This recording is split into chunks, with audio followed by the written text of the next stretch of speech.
Welcome back in, everyone. It is Black History Month. I'm here with Kathy Burdett with Brain Layer Books. Thank you for being here, Kathy. Thanks for inviting me, Carolyn. You have quite the display here. I do. I've wanted to have a variety of kids' books, adult books, and fiction and nonfiction, so people can see the variety that we offer at the store. Talk to me about how you are using books to engage the community with Black History Month.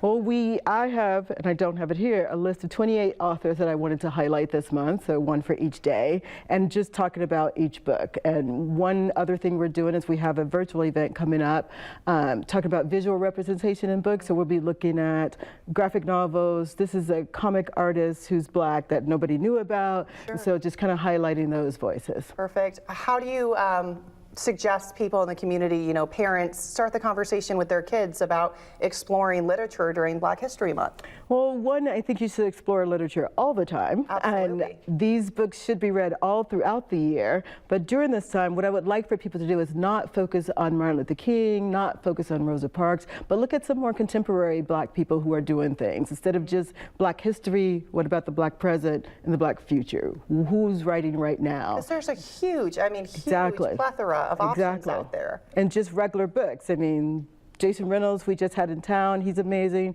Renee Watson writes about grief in this book. This is Nikki Giovanni, who's an acclaimed poet who just died, and so we have her work, and she talks about resilience, like all things that we need to be talking about right now. Fantastic. Brain Layer has quite the history in South Bend, is that right?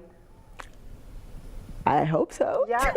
We did get the key. We've been here since when we opened our store in 2018. Okay. We got the key to the city for doing the work that we do in September. So yes, we do have a history in South Bend, and because we're advocates for all underrepresented voices, not just Black, but our goal at the store is to bring these books to the front and to normalize just reading these books for everything. And a local bookstore, such a special thing. What do you hope people experience when they come into your store? Well, welcome. I hope they experience that and inspiration. We want to inspire people, and then we want to help people be advocates for other people in the city. So we hope they get some ideas about that. Our big word this year is community. So we're hoping to build both community within our store and without. And what can we do locally to make South Bend a place that's welcoming to everyone?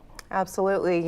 Doing a little research on Black History Month, I saw last year the mayor's office highlighted a lot of leaders in our community for their role in, being the leaders, right, for the African American community. Do you think we have room to improve on in recognizing Black history in our community? I do, because I think we should recognize it in all aspects. There are Black people working in all different types of industries here, and we don't bring that up. And I also think we should be doing something monthly. Let's not just wait once a month, the shortest month of the year, and then we're done and we forget about it. If we are supporting these people throughout the year, I think that would be very helpful. Perfect, fantastic. If someone wants to come in and get a little guidance when picking out books, members of your team help with that too? Yes, all of us are readers. We all read different types of books, so you have people to talk to. I'm usually there on Saturdays if people want to talk to me. I probably read the most out of everyone, and that's one of our goals is we know the books, and we're not just carrying the books, but we could talk to you,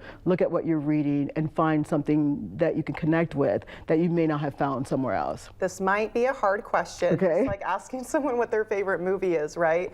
Do you have like a top 5 or top 3 favorite books by Black authors? I do. Let's hear them. So we have Legend Born by Tracy Dion. Okay. We have Long Way Down by Jason Reynolds, and we have Piece of Me Together by Renee Watson. Fantastic. I love it. Wow, you knew. She was ready for that. No hesitation at all. Kathy, thank you for being here. I really appreciate what you're doing in the community. It's fantastic. Brain Layer sounds like a great place for, experienced readers and people who might need, a little help navigating where their, literature curiosities are. So that's great that you guys are there for that. Thank you for having us. I mean, without WNDU, we probably would not be open right now. We had a hard time in October. We came on the show, and here we are, still open now. That gives me goosebumps. So thank you. That makes me so happy to hear that. Thank you so much, Kathy. We'll have more information on Brain Layer Books over on our website. We'll be right back.